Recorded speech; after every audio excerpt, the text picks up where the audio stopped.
many struggles, but in particular, he's been real active in the LGBT rights struggle. He's representing the San Diego Alliance for Marriage Equality that's been very active here in San Diego, providing and promoting and fighting for LGBT rights, and his name is Michael Anderson. Yeah. Hello, fellow workers. I'd like to give a special thanks to those of you at Occupy San Diego that were there defending the tent. I'd like to give a special thanks to Canvas for a Cause, some of which who were maced in the face by San Diego Police Department, who I will not give a special thanks to today.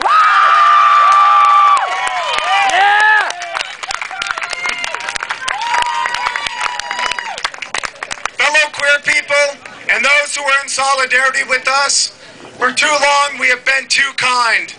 While our government spends a grossly disproportionate amount of our tax dollars on the war machine and at the expense of U.S. workers and at the cost of uncounted deaths in those countries in which we are spilling their blood.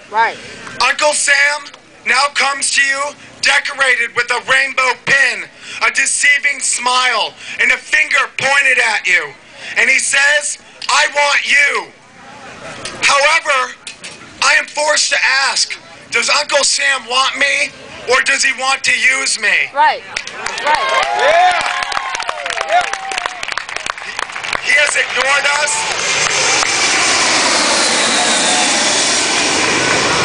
He has ignored us and demanded our silence in the 80s during the beginning of the AIDS epidemic. He has ignored us and made us criminals within our own bedrooms until recent sodomy laws were struck down in recent history. He has ignored us for too long and still today is refusing to us health care for our ill, medical treatment and surgery for our trans community, denies us protections from labor and housing discrimination, and even today senselessly bans gay men from giving blood. Uncle Sam, I don't believe you.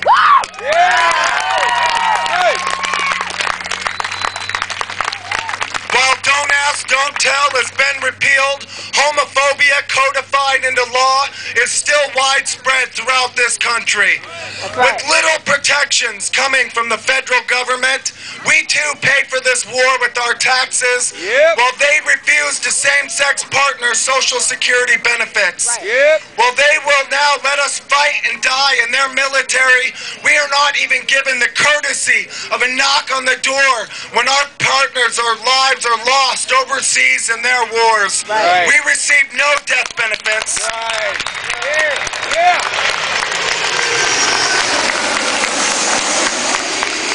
Yet we are now being recruited to join the world's largest military. And for what purpose? So that we can perpetuate American imperialism and domination upon the world?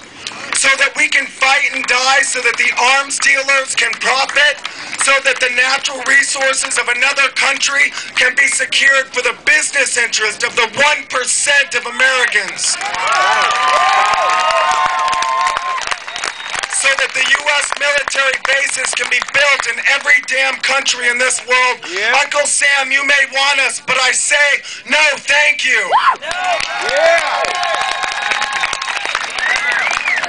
Although Don't Ask, Don't Tell has been repealed, it is our duty, queer people, to refuse to enter service.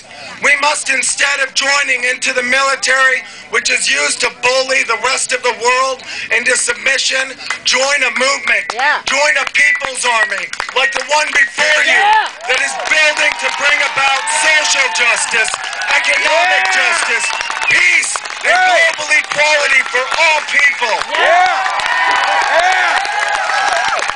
As we struggle for our people and our history to be included in the federal, not just the state curriculum, and for safe schools, we must demand education for all, or who will learn about our history.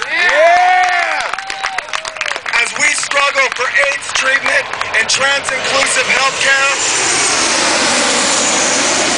we must demand health care for all people. As we struggle for our rights, we must always be aware of the oppression oppression of others by the same system. It is time, queer people, that we realize our oppression is systematic and is inherent within a structure that relies upon inequalities to survive. Right. And it is time to bring that structure down. I'd like to end with a quote from a hero and an author and a historian, Howard Zinn. Civil disobedience is not our problem. Our problem is civil obedience. Our problem is that numbers of people all over the world have obeyed the dictates of the leaders of their government and have gone to war. Millions have been killed because of this obedience. Our problem is that people are obedient all over the world in the face of poverty and starvation and stupidity and war and cruelty. Our problem is that people are obedient while the jails are full of petty thieves, and all the while the grand thieves are running the country. That is our problem.